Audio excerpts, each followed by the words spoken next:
আপনারা কেন অংশ নিলেন? এইটুকু ক্ষতি আমরা নিতে রাজি হয়েছি বা নিয়েছি। কারণ হচ্ছে বিএনপি আসলে তার তার অভিমুখটা কি, তার লক্ষ্যটা কি সেটা পরিষ্কার করার জন্য। সেটা কিরকম? সেটা হচ্ছে তারা কিন্তু বলেছে যে জুলাই সনদ তারা অক্ষরে অক্ষরে বাস্তবায়ন করবে।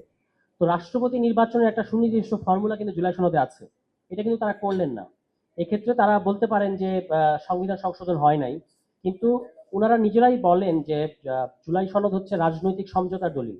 তো রাজনৈতিক সমঝোতা থাকলে এটা বাস্তবায়নের ক্ষেত্রে কিন্তু কোনো বাধা নাই। তদুপরি আরেকটা বিষয় হচ্ছে যে রাষ্ট্রপতি নির্বাচনটা প্রতিদ্বন্দ্বিতাপূর্ণ নির্বাচন হতে পারত, কিন্তু বিএনপি এটাকে একটা স্রেফ একটা আনুষ্ঠানিকতার নির্বাচনে পরিণত করেছে।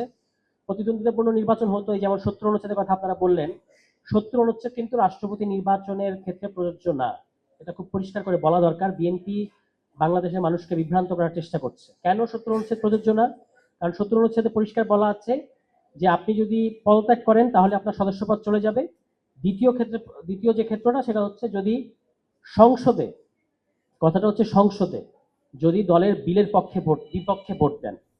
তো আমরা যে নির্বাচনটা দেখলাম এটা কিন্তু সংসদ অধিবেশন বলতে যেটা বোঝায় সেটা ছিল না। এটা একটা নির্বাচন ছিল। আমরা যখন স্কুলে জাতীয় নির্বাচনের ভোট কেন্দ্র হয় তখন সেটা তো ক্লাসরুম হয় না, ওইটা ভোট কেন্দ্র হয়। তো সংসদে আপনারা যেটা দেখেছেন এটা কিন্তু সংসদ অধিবেশন না, ওটা ছিল ভোট কেন্দ্র। এটা একটা নির্বাচন, এবং এই নির্বাচনের সভাপতিত্ব কে করেছেন? স্পিকার করেছেন? স্পিকার করেন নাই, করেছেন প্রধান নির্বাচন কমিশনার।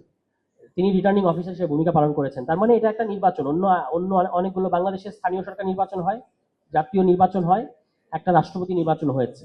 তো এই রাষ্ট্রপতি নির্বাচনে ৭০ অনুচ্ছেদ প্রযোজ্য হয় নাই বা হওয়া উচিত ছিল না বা হওয়ার কথা না। কারণ হচ্ছে এটা তো সংসদে দলের বিপক্ষে বিলের বিপক্ষে ভোট দেওয়া হয় নাই, এটা একটা নির্বাচনে ভোট দেওয়া।